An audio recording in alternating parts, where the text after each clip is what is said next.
Hi, how is everyone doing? Hi, excellent carrot cake. Happy Sunday. How's your weekend been? Hope it's been good for you. Hi, Callum. Nice to see you here as always. Happy Sunday. Loving the emojis in the chat. The one of my face always creeps me out, but the rest of them are cool. How's everyone doing? How's your weekend been? Welcome to the first book club live stream for 2025. Nope, 2026. Also, can everyone hear me okay? Because my AirPods had a little bit of a freak out before the live stream. If you can hear me, can you put something in the chat to let me know? Yep, thank you. Awesome. We are all good today then. I was a little bit worried about it. Loud and clear.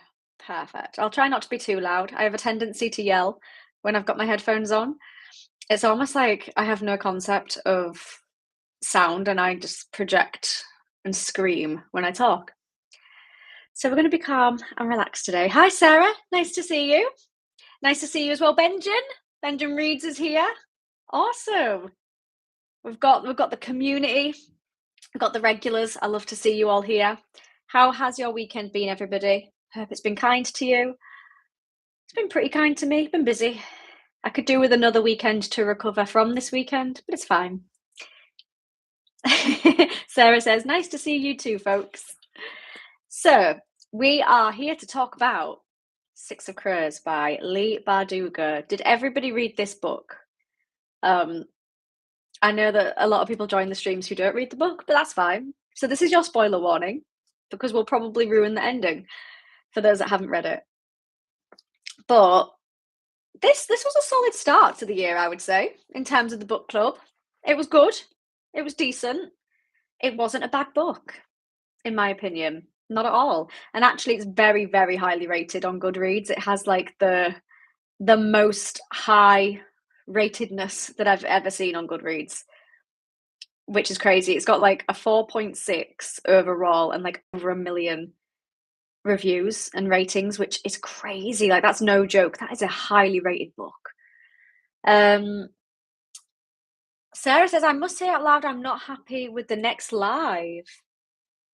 Which next live? The next book club one? Are you not able to attend? Callum says, I only counted 5 crows. Well, that's your fault because I counted 11. Benjamin says, I didn't know it was a YA. Lol, it was fine. Okay, yeah, I agree with this. So I didn't know either. I didn't know it was a YA until I was reading it and I thought, I don't think I'm the target audience for it. So it was a good book. I enjoyed it. I don't think I'm the target audience. So I'm just putting that out there because it did feel very young for me. And I think that was my issue with the book. That's why. So basically, I rated it a 3 out of 5 stars overall. I think if I was younger, it probably would have been a 4-star.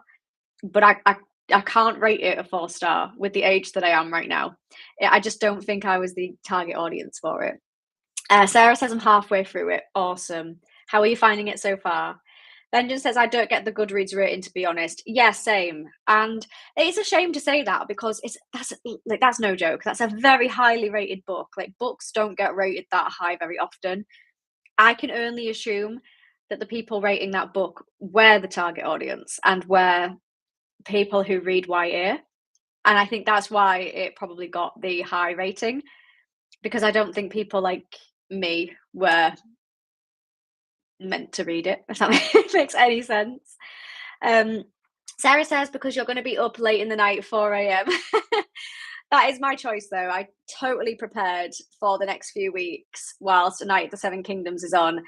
I totally prepared to be a little bit sleep deprived. It's only once a week. Callum says it's her choice to be. She wants to watch it live, which is 3 a.m. Yeah, so it streams at 3 a.m. in the UK. So I set my alarm for 2:30. And then the live stream is like after the episode, which is probably going to be about 4 a.m. But it's okay. Like, I actually enjoyed it last week. And obviously I have work that day as well. But what I did after the live stream was I went to bed again and I got another 2 hours of sleep before I had to start work. So I was fine. So I think overall, I got about 7 hours of sleep. It was just interrupted in the middle whilst I was watching the episode and live streaming. Um, so yeah, it's only for 5 more weeks, and then I can have my Mondays back. But no, it was fun. I did enjoy it. It makes me feel like a rebel. It makes me feel like I'm doing something wild in my life. My life's very boring. It made me feel like I was living life on the edge last week. I'm a thrill seeker now. That's what I am. So yeah, after this live, I'll be going to sleep, getting ready for my 2:30 alarm. Why do I do this to myself? Oh, Sarah says it breaks my heart. That's so cute. I appreciate you looking out for me. It's very self-inflicted. It's definitely my fault. Callum says, "Who was your favorite character in the book?" My favorite character was probably Kaz. Yeah, I think Kaz was my favorite character. His was the POV that I enjoyed the most. He was the character I felt the most connected to. I was the most interested in his backstory, like the whole reason why he wears gloves and never takes them off. That was very insightful. Um, the other characters, I thought they were good. Like, I enjoyed the other characters. I just didn't fully care about them all that much. And I think I was supposed to, which is a shame. But they're good characters. So, but Kaz, I think Kaz was on another league, in my opinion. Who was everybody else's favorite character? Carrot Cake says, "Geez, take care of yourself, please. Need the sleepies." To be fair, I felt like energized last Monday, waking up at 2:30. But then the following day, on Tuesday, when I woke up at 7, I felt more sleepy. And I think it's because I was waking up for work. Whereas on Monday, I was waking up for a night of the Seven Kingdoms. I was excited. I jumped out of bed. Whereas on the Tuesday, it was more difficult to get out of bed because it was work. So yeah. Benjamin says you're going to be shattered. I am. Proc me. Hi, nice to see you. Just wanted to share a little bit of a bizarre opinion. I cannot read a fiction book because I've not enough time to do this. Applied literature is the only thing I'm willing to spend my time on. Whatever works for you. Whatever works for you. And whatever you enjoy, to be fair. That's the main thing. There's no point reading if you're not enjoying it as well. Benjamin says, Kaz irritated me. Okay, yeah, I agree that he didn't treat his crew very well. It wouldn't hurt to build some rapport for moral support. Yes, I do get that. He's not a very good leader. He was very like arrogant. But I think because the majority of the story feels like it's from his POV. So I feel like I kind of connected to that because I wanted to learn a little bit more about him and why he was the way he is. But yeah, he's not a nice person. I didn't like. I wouldn't want to be friends with any of the characters. Let's be honest. They've all got their flaws. Who was your favorite character, Benjamin? Out of interest, I think I also liked Nina. Jesper was okay. Jesper was a decent character, but I felt like at times Jesper was a bit pointless.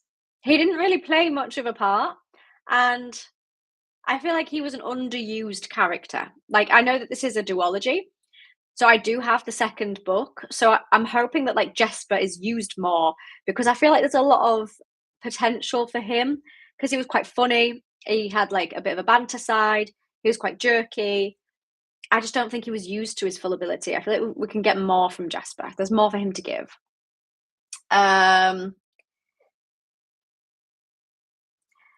Sarah says, some feelings if they're going to be involved, business won't work. Yeah, absolutely. Benjamin liked Inej. Inej was cool. Yeah, Inej was quite badass, really, wasn't she? She had, yeah, I quite liked her. To be fair, like, so this is what I mean. I like the characters. I didn't not like a character. I thought they were a good group of characters, and I thought that they each did feel different. Like they all felt unique. But at the same time, I just didn't thoroughly care about any of them.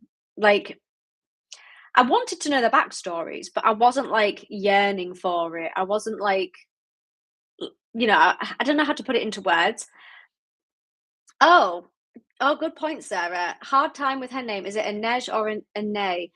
I don't know. I read it as Inej, but that's very like British, so that's probably not how it's pronounced at all. Um, So I don't know. I might have to Google that and see, because obviously the author would know, you'd hope. But yeah, and I think as well, because obviously they had the whole plot of the heist, which was the main plot of the book. In my opinion, I feel like there should have been another plot. Like I feel like they should have had the heist as like the first plot, and then once they'd done that, move on to something else. Because I just feel like it was a very long book for just one heist, and you spent the first 200 pages talking about doing the heist without actually doing it. And I got to the point where I was like, come on, give me something. Like, are we gonna do something now? Are we gonna do this heist that we're all talking about? So I don't know. It just felt very like I don't know. It wasn't the pacing. I think it was just. I think there should have been another plot. I don't know if anybody else agrees. I just feel like to have the whole book as the heist, but then it not be that in depth. Because the actual heist itself, it felt like was quite quick. Like they just kind of did it. They had some problems along the way, but they kind of got over it very quickly. Whereas I think there should have been another plot in there, something else to do, something else for them to do. Um, Comparing heist crews, gotta say, I prefer the Gentleman Bastards. I wholeheartedly agree with that. They play off each other and felt like a found family. Yeah, my issue with this group as well is that they weren't really a found family. They were more like couples. Like, did you feel that as well? Where it was kind of like Kaz and Inej. Then you had Nina and what was his name? Matty. And then you had Jesper and Wylan. So it was kind of like they were all couples rather than a group. It wasn't like found family. It was like they were all separated into the different couples. Because, for example, like at what point did other ones react with each other? So Kaz and Inej obviously reacted a lot because there's like a romance blossoming there. The Nina and Matty thing was crazy. Like they've got so much unsolved history, and so they communicated a lot. But at what stage do like the others interact with each other? They just felt like it didn't. So I agree. They didn't feel like a found family. They felt just like couples that were being paired together to progress romantically. Benjamin says, my biggest gripe, TV shows where the cast of 30-year-old actors pretending to be teenagers. That's what this story felt like. None of this crew were 17. Yes, and that was very early on when it was like announced that Kaz was 17, and I was like, no way. Well, how is he 17 and he's this like gang lord, and he's got this name Dirty Hands, and everybody fears him. I'm like, does the author know how young 17 is? Like, I just didn't believe it. Like, I think they should have been older characters, but I can kind of see how if the target audience is younger, then that's obviously why she's made the characters younger. But it just didn't feel real. But again, that's why I like the Gentleman Bastards as well, because I don't really know how old Locke is supposed to be, but he definitely doesn't feel 17. He's definitely not a teenager. At least I don't think. So Sarah says the J's are wise in Germanic language. Ah, okay. So yeah, it could be a nay. It could definitely be a nay. Yeah, I might just have to Google it. Benjamin says, yes, I did eye roll at the whole crew being paired off romantically. Yeah, same. And did you feel like sometimes it was a bit forced? Like there were parts where I was thinking like, because like we took up so much time on the romantic subplots and not enough on the heist. So it's like there would be chapters and chapters talking about Nina's history with Matty and them, and then like all this kind of backstory to them and why they hate each other, but they secretly love each other. And then I'm like, can we just get going with the heist? I don't know. I just didn't really care for it, and it just felt a bit unnecessary. I think it felt a bit forced. It wasn't like a romance that naturally blossomed. It was very forced. Sarah says, I found the book so slow. So far, I'm only 200 pages through. Yeah, I felt the same. Like we were 200 pages in and we still hadn't really done anything. I think they were on a boat and they'd been on the boat for ages. And it's like, can we hurry up and get to the bit where we're meant to be at? The heist itself, I enjoyed. I enjoyed it, But I just feel like this book is, what is it, almost 500 pages? I feel like it's almost 500 pages. Yeah, it is. And it doesn't need to be. You could easily have removed a good 150, 200 pages from it, and it would feel like the same story. I just felt like it was too long. It didn't need to be. Um, Good old lovers to enemies to lovers. Yep, that's exactly what it was, Callum. And considering you know that, and I know you haven't even read the book, and you already know that it's the stereotypical lovers to enemies to lovers, which is exactly what they were. And it's just spent so much time on that. Vengeance says, "Ooh, this might be a controversial take. Hot takes. Nina and Mattis's relationship. Their first interaction is him attempting to strangle her, and for a while, he is threatening to brutally kill her nonstop. Yeah, absolutely.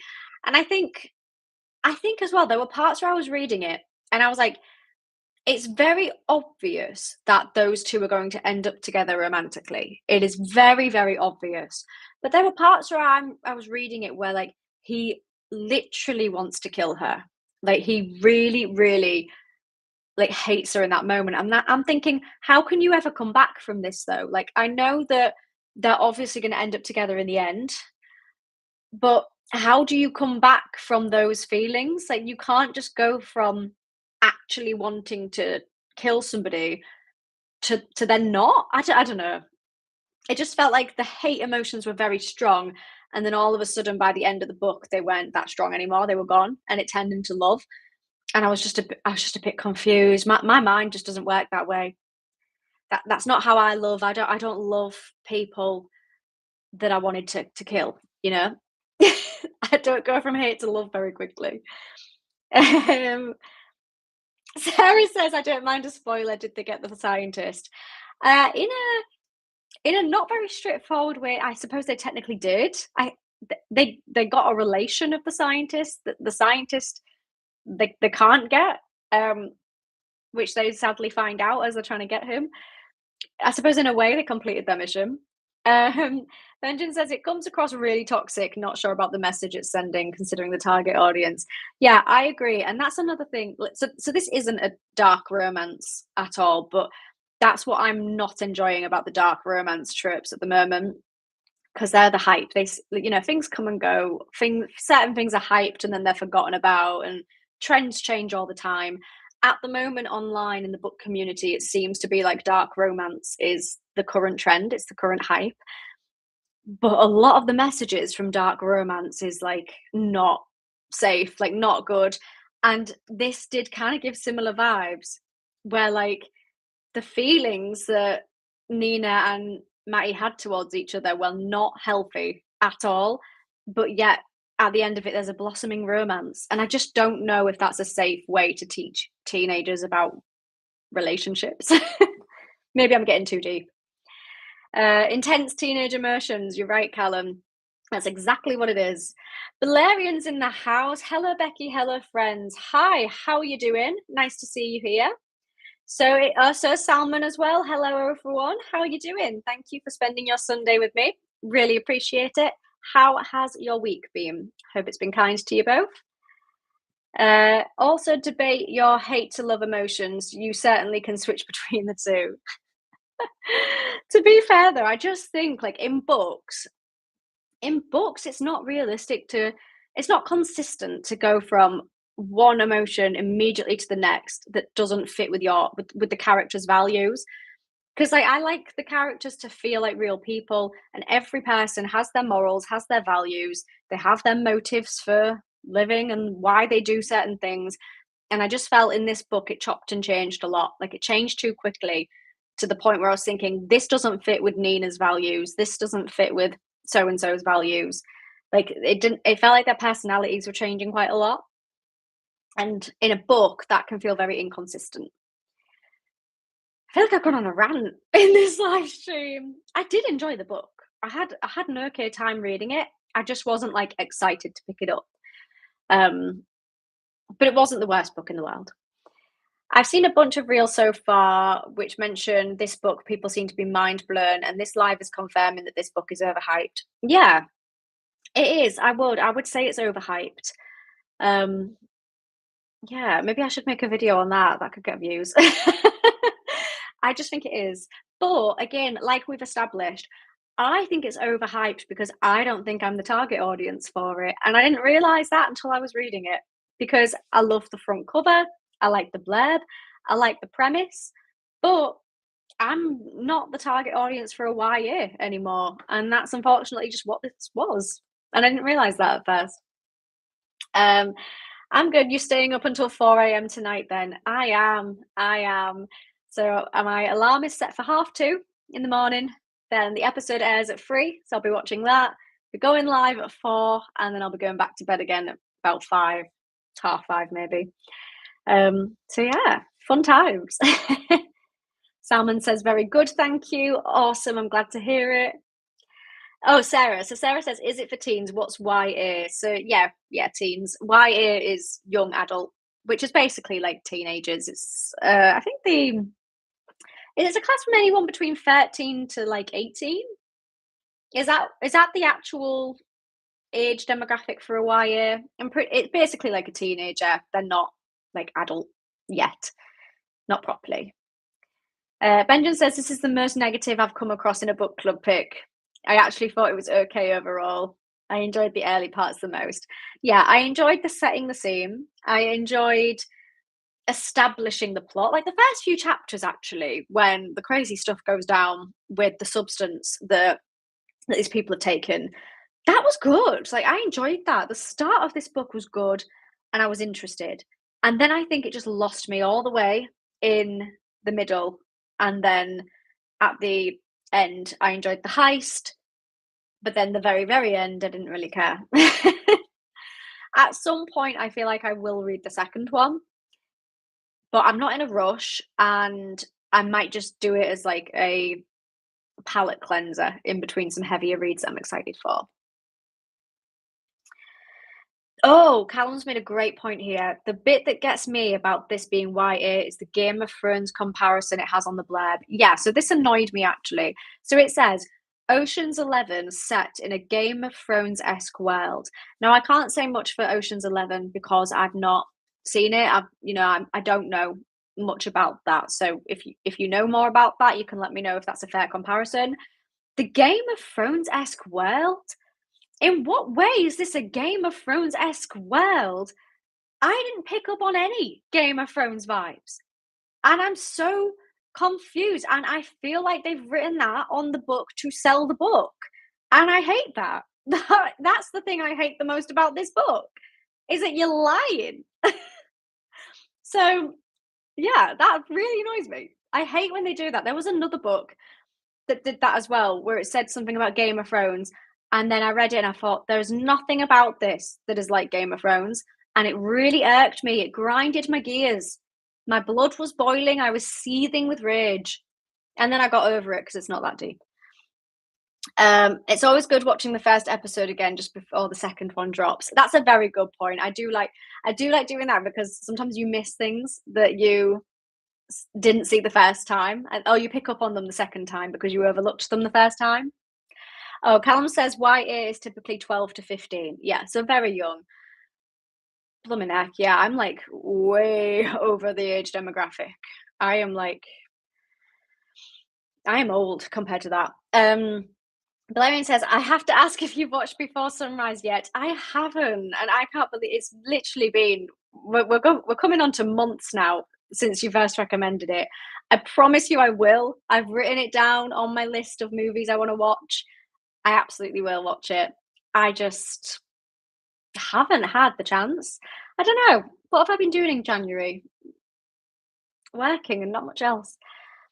Oh, yeah, Sarah says that girl that they killed. I thought it was going to be about her. I thought it was going to be about her as well. And I was disappointed that it wasn't because I was expecting that it would be. And I wanted to see it. Like, what even happened to her? Did she just disappear? Where did she go? Where did she come from? Where did she go? She's just disappeared. Hi, Dennis. How are you? Thank you for hopping in the live today. How's your week been? Hope it's been kind to you. The disrespect by Leigh. Yeah, it is full disrespect.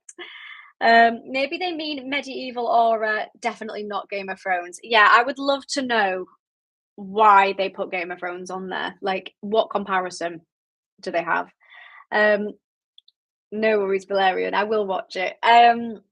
Did you see in your community that I suggested you react to True Detective season 1? Will you do it one day unless you've already seen it? I did see that, but I literally saw it just before this live because with the community, because it's a very new thing for YouTube, it doesn't notify me if somebody posts on it. So I just have to manually check, which I forget to do because it's not very widely used. But thank you for posting that. Um, I would, yeah, I would react to True Detective, especially if there was, more people who'd be interested in that. It looks cool. I have not seen it, so I would definitely want to watch that. So yeah, if you want to see that, then yeah, certainly in the future. I'm focusing on Game of Thrones and Night of the Seven Kingdoms for now, but then from March I will be doing other stuff. So feel free to send requests in because I'll need some content inspiration for when A Night of the Seven Kingdoms ends. Sarah says she was unalived.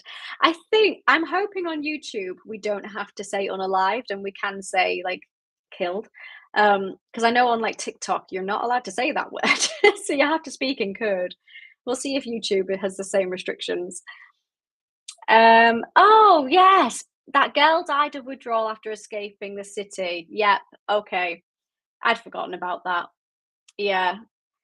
But it was a shame because I was interested in her and then because that the first POV, was he called Juiced or something? He was cute and he quite fancied that girl. And I was interested in him as a character more than I was some of the others. I think they should have made him a main character. But alas, he is not. Avatar Last Airbender. Yeah, I could watch that. I only just found out today that that is a series, an animated series. I didn't know. I didn't know that existed until today. So I could definitely watch that. Someone recommended that on my Patreon. So that's on my list as well to watch. Oh, yeah, Callum's just said, I saw someone suggest that on Patreon. Yeah. Oh, yeah, you can. It's not against terms of service. Good. Because I know on TikTok, they have a lot of restrictions and you have to speak in code. Whereas YouTube's a lot more chilled. It's a lot more relaxed. Um, so yeah. Oh, Jeff, hi. Thank you for popping in the live today. How are you doing? Hi, I'm not interested in this book, but I could possibly be interested in reading one of your picks in the future. How does this club work? Is the entire book covered in one video? That's a great question. So, to be honest, I'm not surprised you're not interested in this book because I probably wouldn't recommend it. So with the book clubs in the future, obviously we vote every month. So there'll always be a monthly poll with 4 options. Everybody gets to pick one. And then the winner is the book that we read for that month. In terms of how the club works, obviously I like to kind of try and put updates on my channel, like page as to what page count I'm up to. But otherwise, we have a live stream at the end of every month where we can chat about it, discuss it. Obviously, if you can't attend the live stream, you can comment on the video because it gets uploaded as a video. And that's mainly where people discuss it, normally within these lives.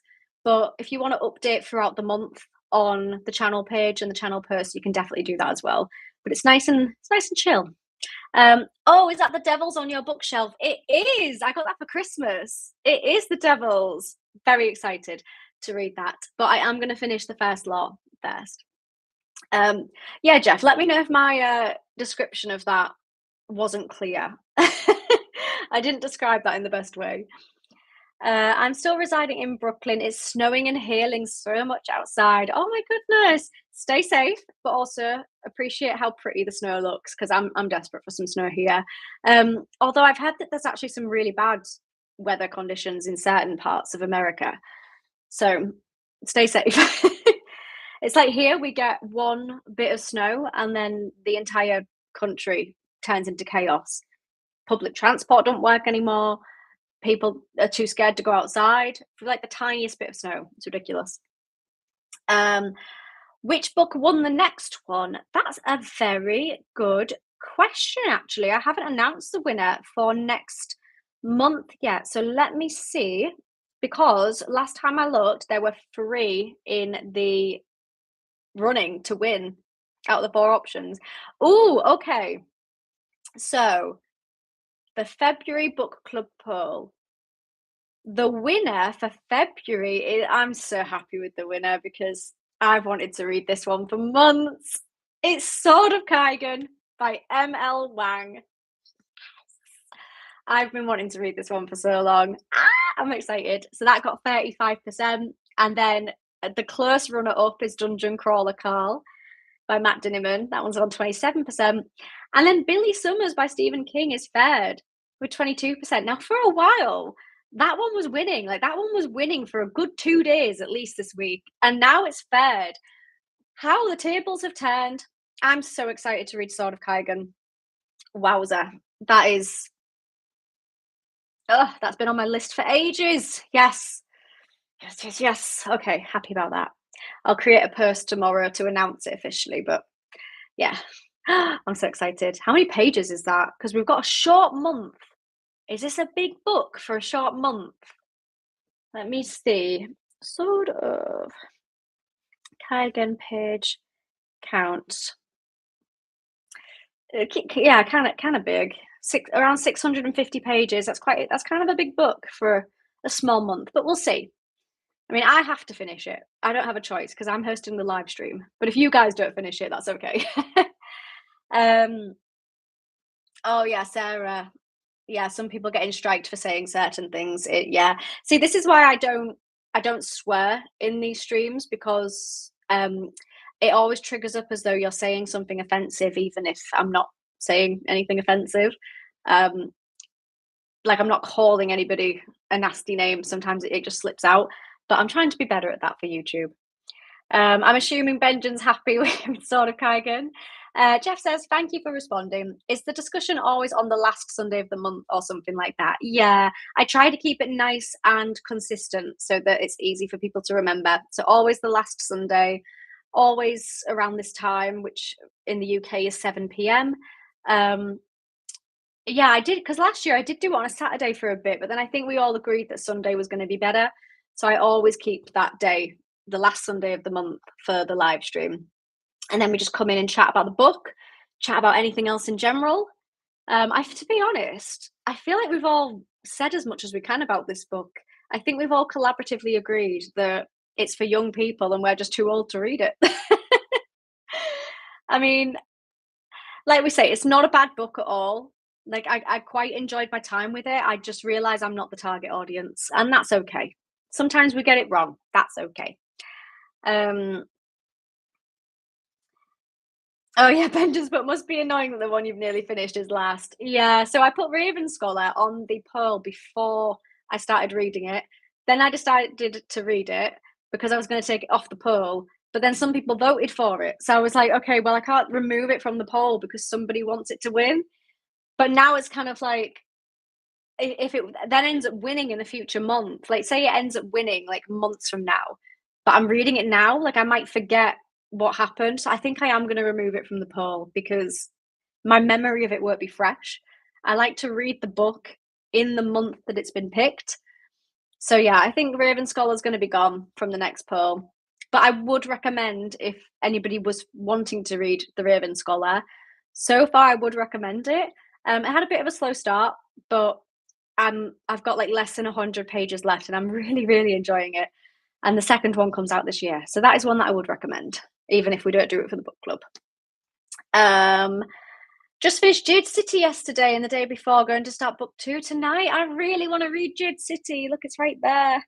That was one that was on the book club this time last year and it never, ever, ever got picked. And I was heartbroken because I really want to read it. No one ever picked it. So that's been removed now. So I'm going to have to find time to read it myself because nobody wanted it for the book club. But I'm just glad that you all wanted this book club to continue for another year because I had a great time last year. We had some fantastic books last year. So what are the options for Feb? I will get them for you now. So the options are The Raven Scholar by Antonia Hodgson. So that's like an academic fantasy with some trials in it. You've got Dungeon Crawler Carl by Matt Dinniman, which is that one a lit RPG? That one's very popular at the moment.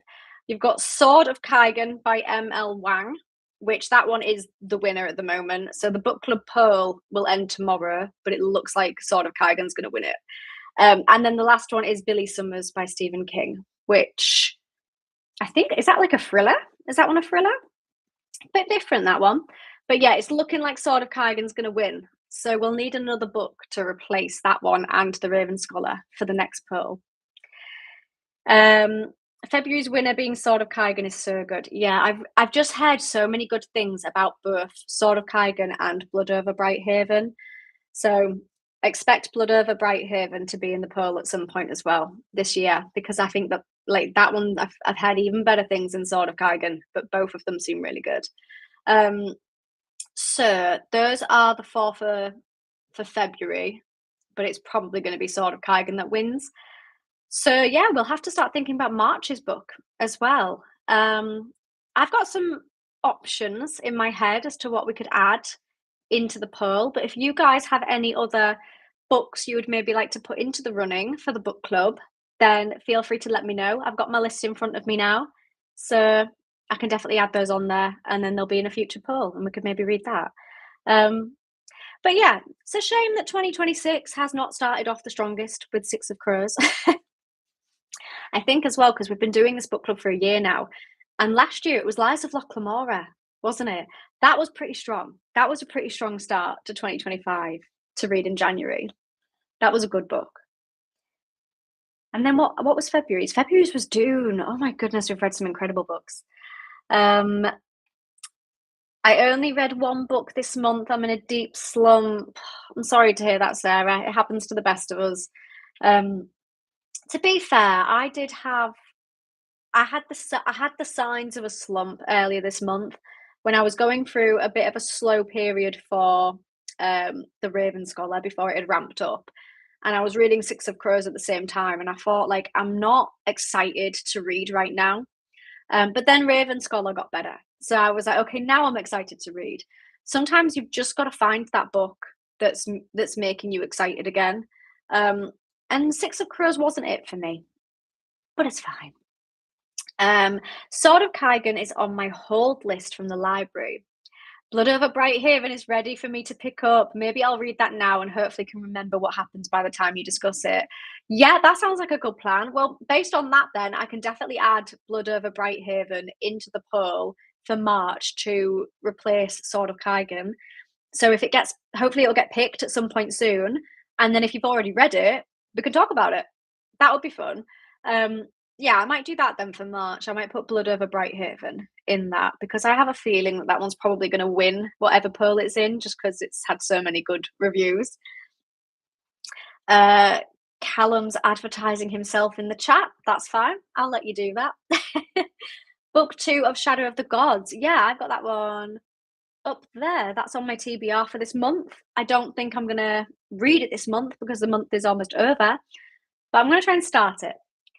I absolutely loved Jade City. I hope you like it when you read it. Oh, I've got high hopes because the concept sounds really cool. Like, the concept does sound very, very cool. So I'm very excited to read it. I'm glad that you've enjoyed it because, yeah, it's been on my TBR for ages now. One book a month would not be bad for me.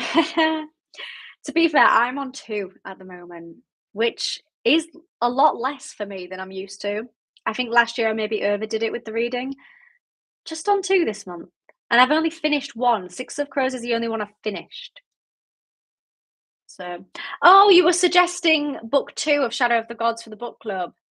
I see. So the only problem with suggesting a sequel is that if people haven't read the first one, that automatically means they can't read the book for that month. And I don't want to leave people out who maybe didn't read Hunger of the Gods last year with us. Because if there's anybody new to the book club, like, say, for example, this month, they may not have read Hunger of the Gods. So then if we pick the second one, they're kind of not able to join the book club that month. So I always do standalones or book 1 of a series, and then it's open to everybody. But I am going to read the second one anyway, because I really enjoyed the first one. Sword of Kygon is an indie book that's pretty hard to get in bookstores. Might have to go to the Amazon Kindle route unless anyone finds better alternatives. That's a very good point.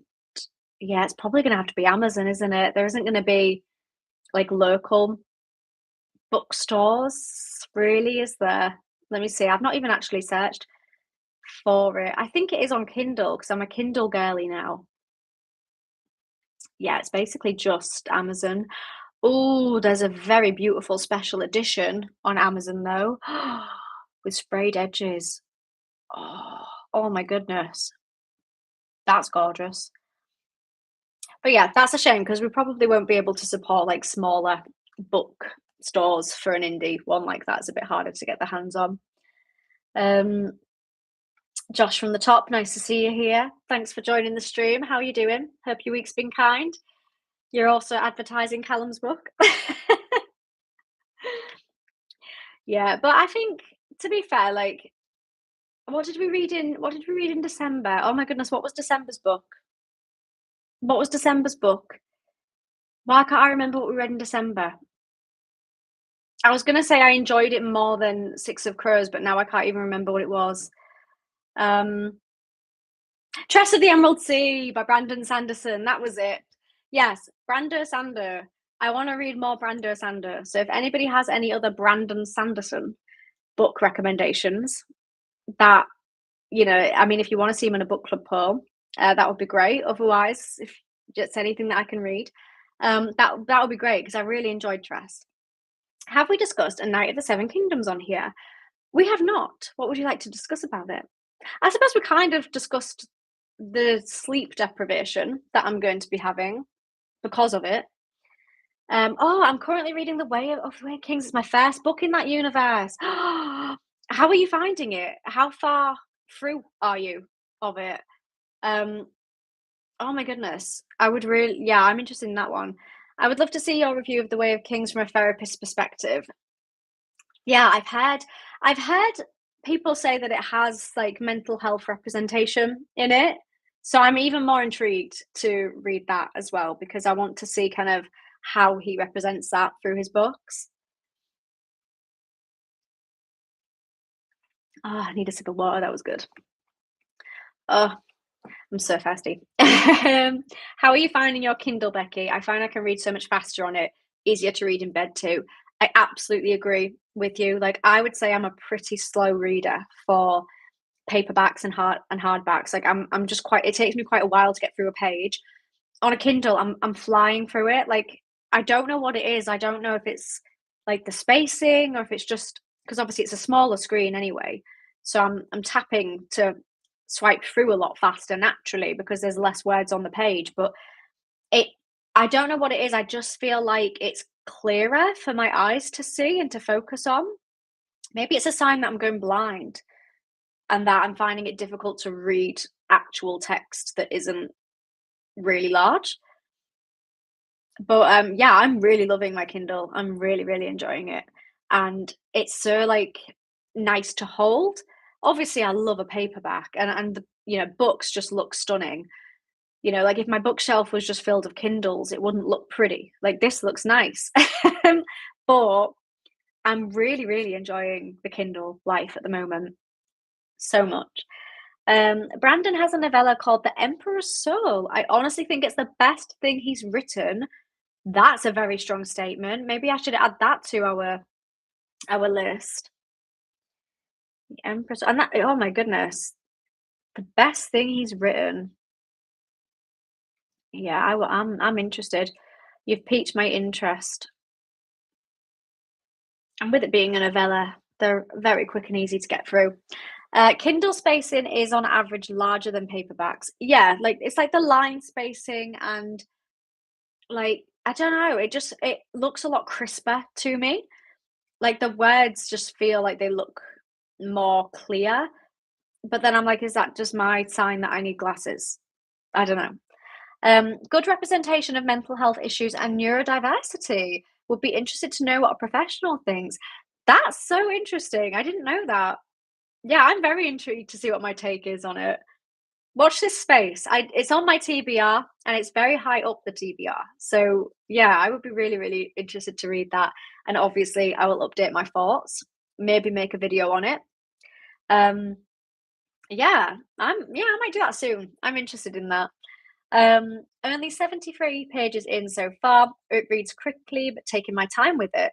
Keeping a dictionary of names and made up words. I'm sure it'll become much easier once I know who everyone is and whatnot. Yeah, that's completely understandable. Sometimes it just takes a little while to learn who's who, what the world is like, what the magic system is like if there is one. And I find that sometimes I forget who certain characters are. And then, like, they might do something and then they'll pop up later on and I forget who they are. So it just takes time. But that's good that you're enjoying it so far. Um, Hopefully you continue to enjoy it. How long of a book is it? What's the page count? Because you're 73 pages in. Um, The Way of Kings page count. Oh, you've got a long way left to go. Wow. Okay. That's a big book. Whoa. 1,000 1,000 pages. Okay, yeah. That might take you a while. Goodness. Well, you've got a lot left to come. Yeah. It's insanely long. I was gonna say, oh, 73 pages in, that's not bad, but yeah, you've got a lot left to go. So I hope you enjoy it. I really do. Because otherwise 1,000 pages is a slog to get through. On A Night of the Seven Kingdoms, I just thought it was very good, very faithful. Casting is spot on. They've expanded the novella well. The most impressive thing for me was the set design. Oh, yes. So I completely agree with you. I like that they've kept it very faithful. The things that they've changed make sense and they're not huge changes. I feel like they add to the story, they don't take away or distract from it. The casting so far, I agree, absolute pure perfection, brilliant. And yeah, I'm really, really happy. I know that a lot of people said the episode was slow, but to be honest, like, they've got 6 episodes for a short novella. I don't think it was as slow as it had the risk of being. For something like that, I was scared it was gonna be very, very slow. I don't think it was. Like, to me, it gave me the wholesome vibe that I was looking for. Um, yeah, so I'm really happy with how it went in the first episode. Um, Obviously, the only thing that should I even say it? Because I've got hate for this. Yeah, I'll say it. The only thing I didn't really like was the poo. I had someone unsubscribe from me because I didn't find the poo joke funny. I find poo jokes funny, like, I can. I just don't wanna see it come out of someone. That's not what I find funny. That's not what I wanna do. That's not what I wanna see in my life. So yeah, I that's the only bit, that small 10 seconds, that was the only bit that I didn't find funny. The rest of it I thought was fine. But it's 10 seconds. I can get over it. Didn't ruin the episode for me. You know, it's just on a rewatch, I would just avert my eyes. I don't have to look at it if I know it's coming. That's my choice. So there you go. But yes, anyway, I agree with you. I thought it was a good first episode. Um, every subsequent book just gets longer in the series, by the way. Oh my goodness, this man can write. Oh, good. Balerian agrees with me. The only large misstep for me was the excrement scene. Yeah, exactly. You agree. Perfect. I'm with my people here. Um, oh, Lupin is being too damn cuddly to lure away to cook. Hope you understand. That's absolutely fine. I always get happy knowing that snuggly animals are watching my stream. um, Especially when it's my snuggly animal. The only misstep for me was the scene by the tree. Yeah, that poor tree. It didn't know what it had coming for it. I was eating chocolate during that scene. It was not a fan. Yeah. Oh, that's enough to put someone off for life. Hated the poop scene. Yeah. Also didn't love the guy coughing up mucus like 4 times and spitting it out. Yes. I agree with that. I just think it's things like that. I don't find, like, bodily fluid jokes funny. Like, I find them icky. um I've heard that the start of episode 2, or someone said if you thought that the poo in episode 1 was bad, beware for the start of episode 2, is what somebody said. Somebody who's seen the entire season. But they also said that that episode 1 was their least favorite episode, and it only goes up from here. So if we already liked the first episode, then it should just keep getting better and better. But apparently, there's just a scene at the start of episode 2 that we just need to be cautious of if we didn't like the poop in episode 1. I feel like I keep saying season instead of episode. I hope you know what I mean. One thing I like about the Stormlight Archive, each 1,000+ term is split into 5 books with intervals in between from one-off POV characters, giving a new insight into the world, breaks things up a bit. That's very unique, and that's a good way of separating a big book, because a big book is very daunting. But if you put it into like parts or like intervals or like something different, something new, something refreshing, just to jazz it up a bit, and like you say, provide new insight, that sounds really unique. That sounds like a good way of doing that. I'm just really interested, I'm really intrigued to enter the Brando Sando world more this year, because obviously I've only read Tress of the Emerald Sea, but he is just such a well-known author. He is so popular, and so I wanna get in with that. I feel like I'm missing out. So I'm really excited to read more. Bonus points for having accurate amount of dragon legs on all the Targaryen sigils in the show/trailer so far. Yeah, do you know what? I'm so excited for the next episode as well, because I think we're gonna be seeing more Targaryens. I think we are. Because did we really see any Targaryens in episode 1? We didn't, did we? Obviously, I won't spoil anything for anybody who hasn't read the novella, but there's some important characters that we didn't even see in episode 1. So we've still got them to come. I'm very excited. And I've literally only got a few hours until I can watch it. And I've got to sleep at some point in that time. Yes, Sarah. And Egg, I feel like we didn't see him enough in episode 1, but he is so well casted. Like, I genuinely think they could not have casted better for Egg. I know we've only seen like a small glimpse of him, but I just think he is incredible. Like that young boy can act. Pretty sure the guy at the inn towards the beginning was a Targaryen. Yeah, is it Daeron? It's meant to be Daeron, isn't it? Yeah. Yeah, I think it is, because it's yeah, I think it is.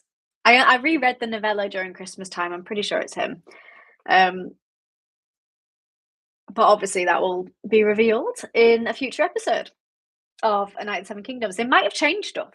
Like, they could have changed stuff.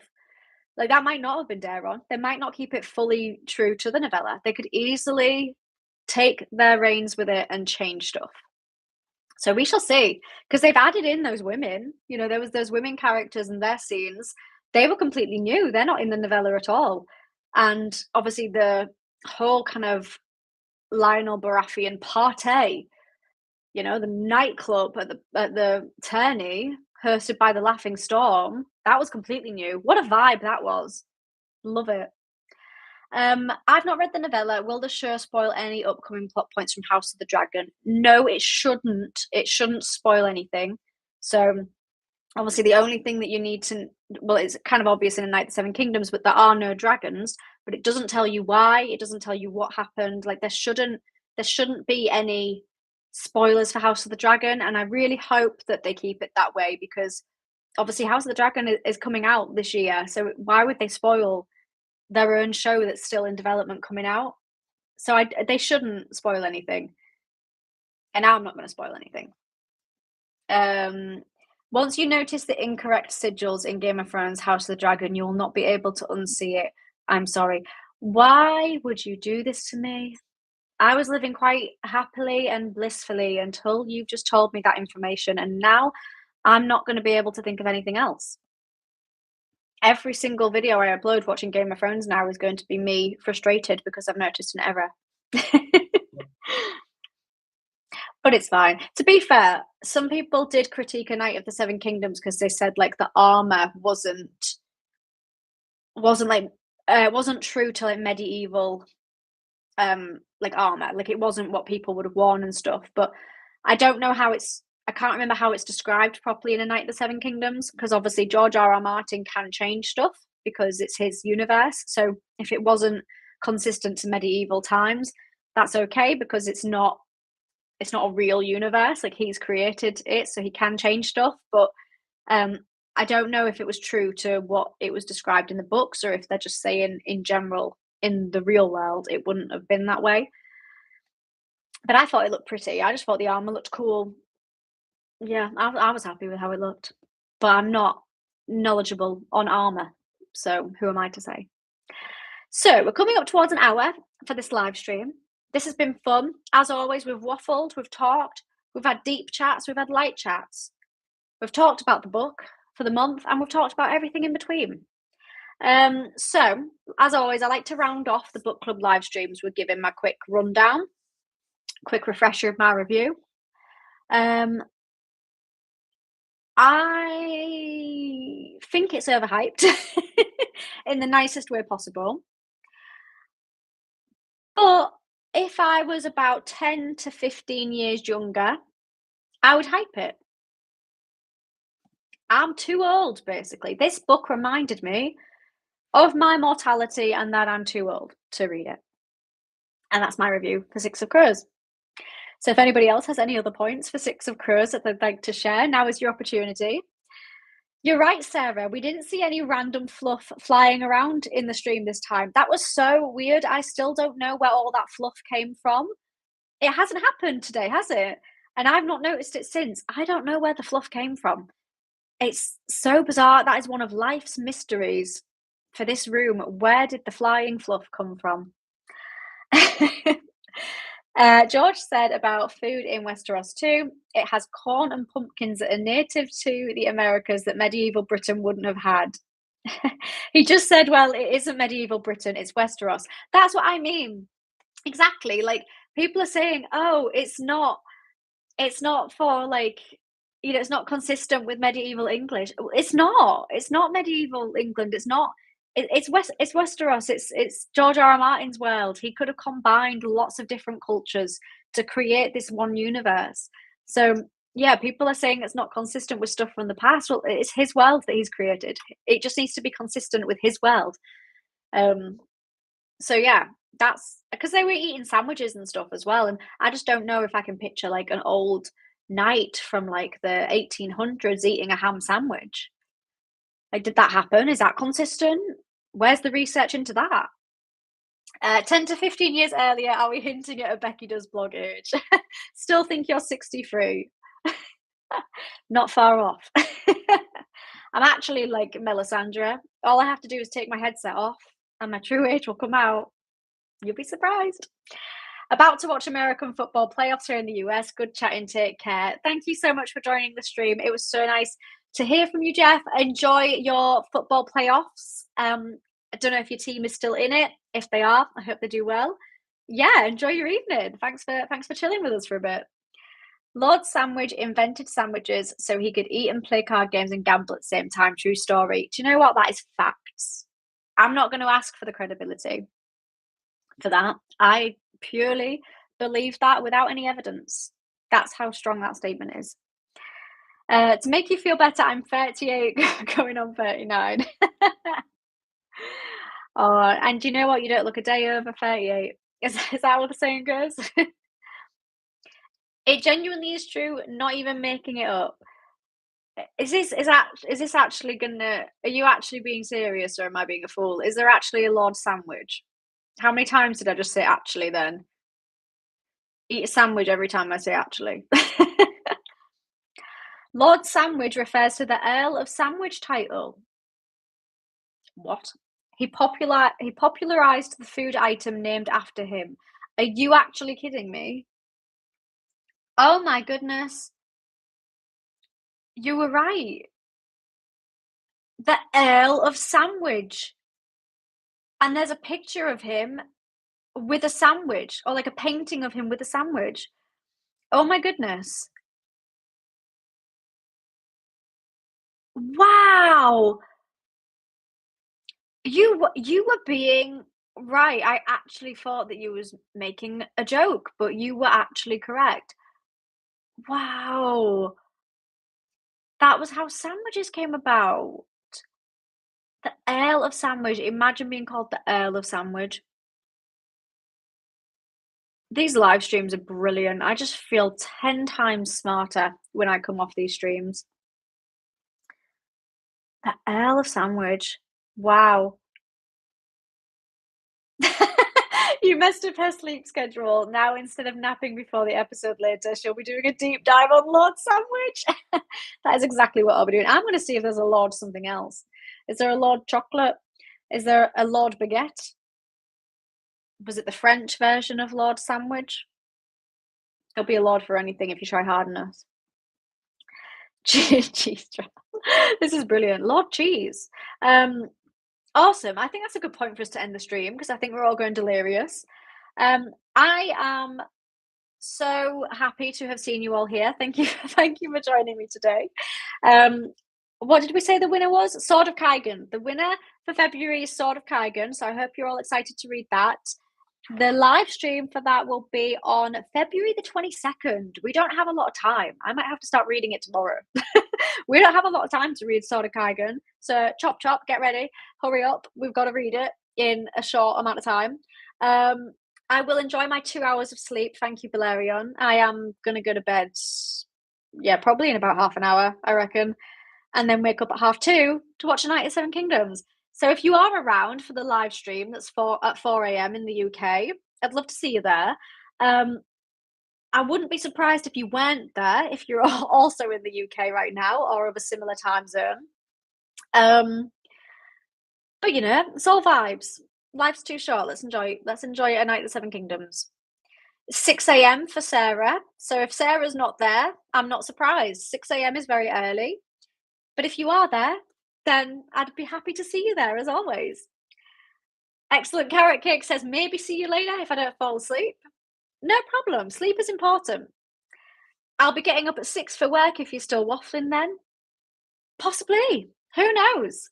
Sarah was there last time. You were, and that's commitment. Thank you so much. I really appreciate it. It was nice to see your name in the chat. It was. So yeah, I am going to go to sleep then, weirdly, and then have another live stream when I wake up. Wow, what a life. What a wild ride. Anyways, I've had a lovely time chatting to you all. Hope you enjoy the rest of your days or evenings, whatever time it is where you are. And we will catch up again for the next book club live stream in roughly about a month. Bye. Big hugs to everybody. Bye.